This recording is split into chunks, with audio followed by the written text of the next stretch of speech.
Mengejutkan, Minola Sebayang, pengacara Ruben Onsu, membocorkan bahwa Ruben sudah merasa lelah atas segala permasalahannya dengan Sarwenda yang tak kunjung reda, tapi malah semakin memunculkan blunder panas.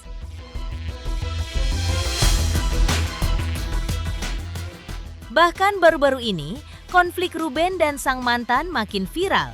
Jadi pro kontra netizen gara-gara aksi Giorgio Antonio yang belum sah jadi suami Sarwenda, tapi sudah menggunakan rumah Ruben untuk kepentingan endorse. Padahal rumah tersebut masih jadi masalah gonogini Ruben dan sang mantan.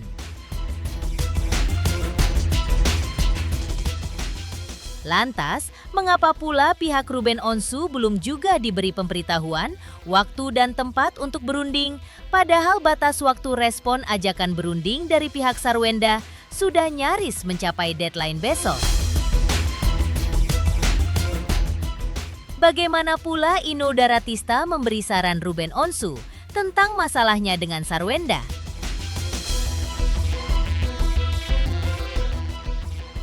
Pemirsa bersama Intens Investigasi, kami hadirkan kabar terkini, terpercaya, dan teraktual. Tetapi sebelumnya, jangan lupa untuk like, subscribe, dan juga share channel YouTube ini.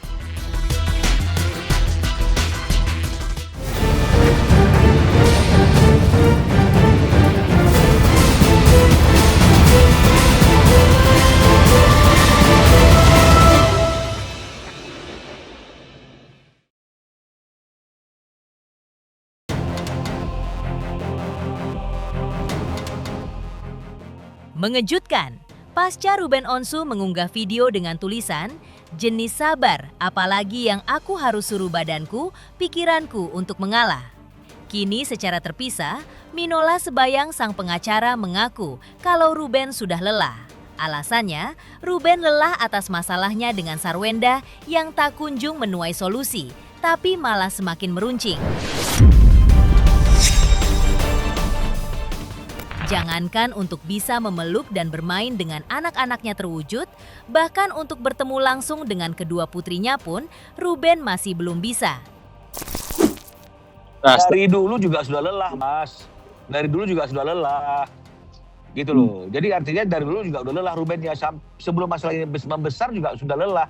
Karena Ruben kan sudah berupaya berbagai macam cara untuk bisa bertemu dengan anaknya. Tapi kan selalu diputer-puter gitu loh. Lempar sana, lempar sini, kan begitu ya.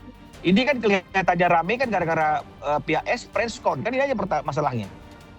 Ya preskon, dan kemudian Ruben ingin kami menggunakan hak jawab atas preskon tersebut. Dan dibalas lagi dengan preskon atas hak jawabnya kami. Kami preskon lagi, akhirnya jadi semuanya terbuka nih lebar nih gitu loh. Jadi kan ini yang membuat akhirnya jadi masyarakat jadi tahu apa yang menjadi persoalannya, dan karena itu sudah masuk ke ruang publik ya akhirnya masyarakat juga beropini, itu nggak bisa dihindari, Mas, gitu loh. Oke. Jadi lelahnya itu karena memang yang diinginkan Ruben cuma sederhana kok. Dia bisa berkumpul dengan anak-anaknya 2-3 hari dalam seminggu, kan begitu. Kan ini kan sesuatu hal yang tidak terlalu sulit kan untuk dipenuhi gitu.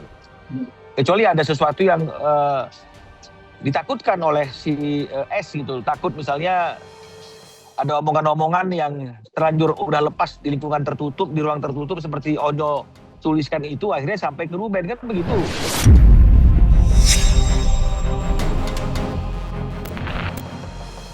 Tak pelat, tanda tanya pun mencuat.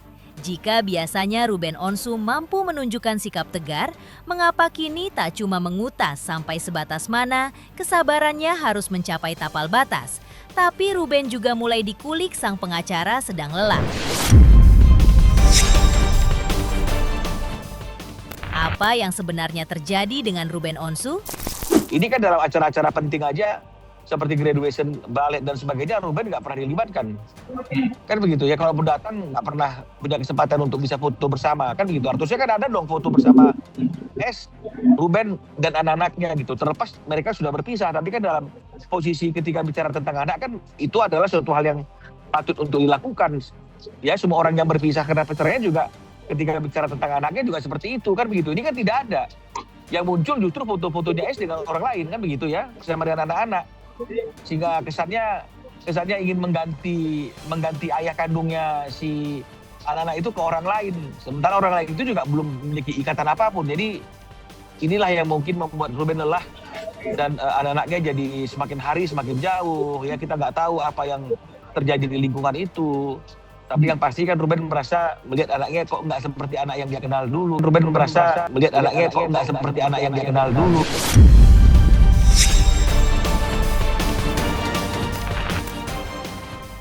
Dan bak sudah jatuh tertimpa tangga pula, rumah Ruben Onsu yang masih jadi permasalahan pembagian harta Gonogini dengan Salwendah pun.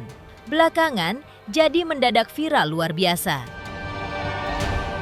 Gara-garanya, Giorgio Antonio menggunakan rumah tersebut untuk pekerjaan endorse dan mengakui di hadapan publik bahwa rumah Ruben yang digunakan untuk syuting lengkap dengan propertinya itu adalah rumah kekasih Sarwenda tersebut. Yang sontak saja diunggah Ruben di akun sosmed miliknya dan langsung mengundang blunder panas yang menuai gonjang-ganjing publik. Dia hanya ingin memberikan pesan ya. Artinya kalaupun memang misalnya kita ingin melakukan pekerjaan konten demi kepentingan kita, apalagi situasi yang seolah-olah kita berada di rumah kediaman tinggal kita sendiri, ya harusnya janganlah digunakan rumah tempat kediaman orang yang masih berproses dalam hal penyelesaian harta Gonogini kan, saya rasa seperti itu ya. Karena walaupun sudah ada pembagiannya, tapi kan ini kan masih belum dikuasai oleh masing-masing pihak sepenuhnya. Jadi artinya Ruben mungkin ingin mengatakan bahwa kalaupun memang misalnya kita ingin kelihatan gagah ya, artinya itu ya kita tidaklah menggunakan fasilitas yang mana fasilitas itu juga merupakan ada andilnya orang lain di dalamnya.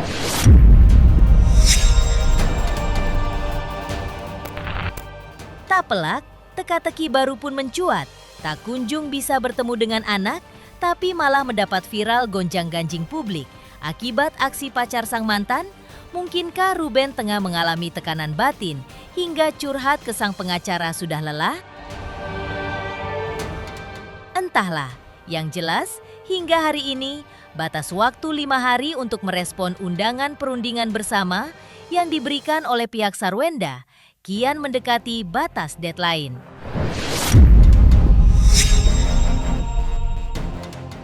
Ironisnya, hingga besok batas waktu 5 hari untuk merespon undangan bakal berakhir. Tapi pihak Sarwenda bahkan belum memberitahu kapan tanggal dan waktu yang pasti untuk menggelar perundingan bersama pihak Ruben Onsu. Dalam undangan mereka itu mereka memang tidak mencantumkan tempat dan waktu kapan mereka mengundang kami untuk bertemu. Sekali lagi saya perlu tegaskan dan garis bawahi, surat yang dikirim oleh kuasa hukum S itu, ajakan untuk join meeting itu tidak mencantumkan waktu kapan ketemunya, tempat di mana ketemunya. Oke. Jadi bagaimana saya menyatakan bahwa kita mau ketemu atau tidak ketemu kan begitu, kalau nggak ada tempat dan nggak ada waktunya kan begitu. Nah jadi makanya kita juga akhirnya menjawab, ya kami yang akhirnya berpikir kita harus bicara mengenai masalah satu waktu.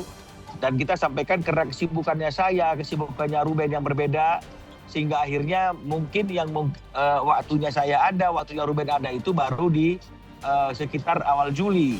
Nah, kami sampaikan kepada kuasa hukumnya, kami saya dan Ruben itu baru ada waktunya di Juli. Kan nggak merubah apa-apa, Mas. Ini kan masih ajakan joint meeting. Kita kan nggak tahu meetingnya mau berhasil apa tidak berhasil, ingin membahas apa kan kita nggak tahu. Okay. Karena kalau menurut kami, waktu anak-anak bertemu dengan ayahnya itu kan nggak perlu lagi dimitingkan, Mas. Oke. Kan ini tinggal tergantung niat. Kan tadi kan saya sudah tanya, tuh mana yang lebih simpel? Lebih simpel menyerahkan anak. Jadi kan seharusnya tanpa ada joint meeting pun, anak-anak tinggal diserahkan aja. Toh sama orang tuanya kok, sama ayahnya sendiri. Apa yang menjadi ketakutan? Apa yang menjadi kekhawatiran gitu loh. Oke. Kan begitu kan? Serahkan aja gitu loh. Nah, itu yang perlu dilakukan.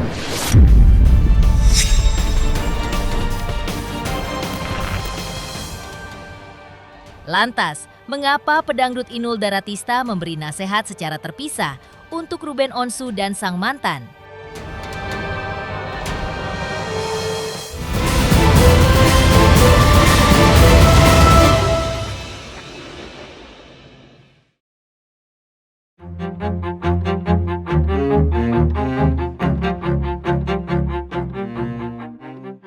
Lelah hati Ruben Onsu yang secara mengejutkan diungkap oleh Minola Sebayang sang pengacara, tak pelak mendulang babak teka-teki baru.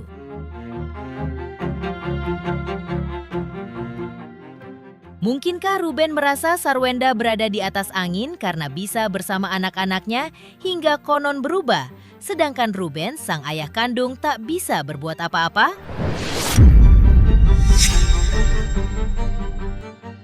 Entahlah. Yang jelas, pedangdut Inul Daratista sebagai teman juga tak tahan melihat kondisi Ruben yang tak putus diterpa gonjang-ganjing dengan mantan sendiri. Sehingga Inul pun mengungkap kepribadian Ruben yang suka menyimpan segala permasalahan keluarganya dari mata publik. Sehingga Inul memberikan saran yang menyentuh hati. Mudah-mudahan semuanya berjalan dengan lancar lah gitu, segala urusan bisa beres. Aku yakin Uben juga bisa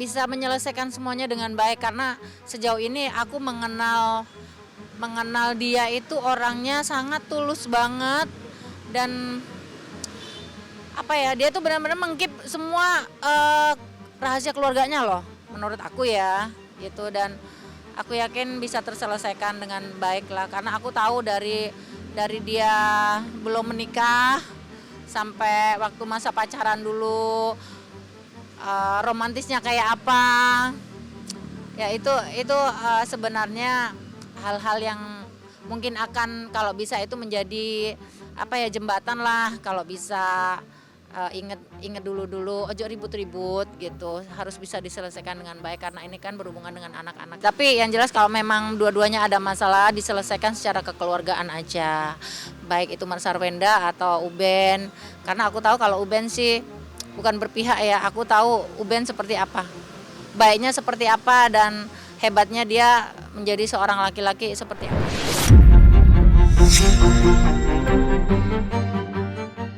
Tapi seolah tak cukup dengan memberikan saran kepada Ruben Onsu saja.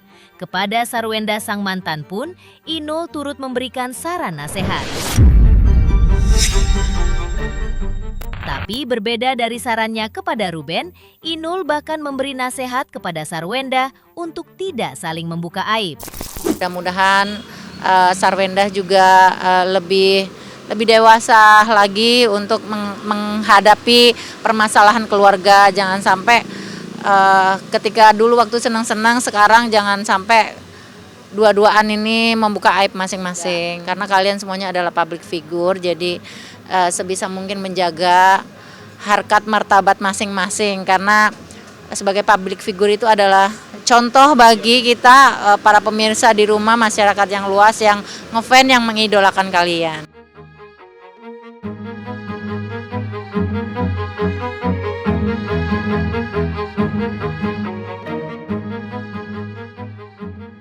Jika hari Kamis besok adalah tenggat waktu memberi respon atas undangan perundingan, Sarwenda sudah habis.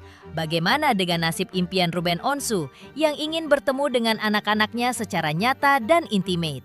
Benarkah tak seperti saran Inul Daratista, Ruben justru bakal menyelesaikan masalah konfliknya dengan sang mantan lewat pertarungan jalur hukum yang panas?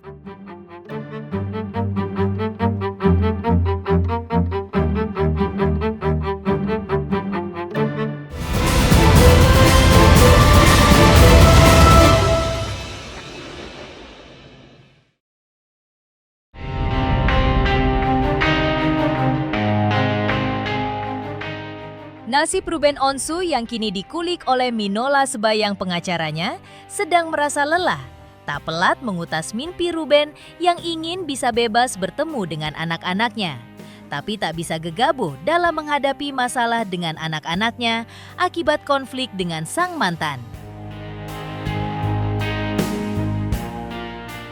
Padahal sebagai ayah, Ruben bahkan sudah mengambil ancang-ancang untuk bisa bertemu langsung dan bermain akrab dengan kedua putrinya lagi. Yang saya inginkan itu adalah bertemu sama anak-anak, hanya sayanya dan anak-anak saja. Jadi itu doang. Kenapa? Ya karena saya pengen intimate aja gitu. Cuman ya memang semuanya itu kan perlu waktu, jadi ya perlu sabar lagi aja gitu. Makanya saya hal-hal yang saya ingin sampaikan ya saya sampaikan. Kayak gue nih hari ini nggak terlalu buru-buru ya gue berhenti, kalau enggak ya enggak gitu. Karena udah umur segini deh ya gitu. Pokoknya kalau tanya gue lapar nggak lapar, ya basa-basi langsung. Karena pengennya udah deh, jangan yang gampang jangan dipersulit, yang sulit jangan gampang-gampang, jangan dipersulit lagi gitu. Anak dulu deh yang kita tolongin.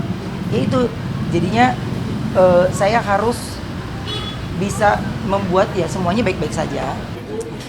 Ya menjalani hari-harinya biasa aja. Ya tetap setiap hari kan pasti punya warna yang beda-beda aja. Mau ngapain ya, mau main, mau ngobrol, mau jalan.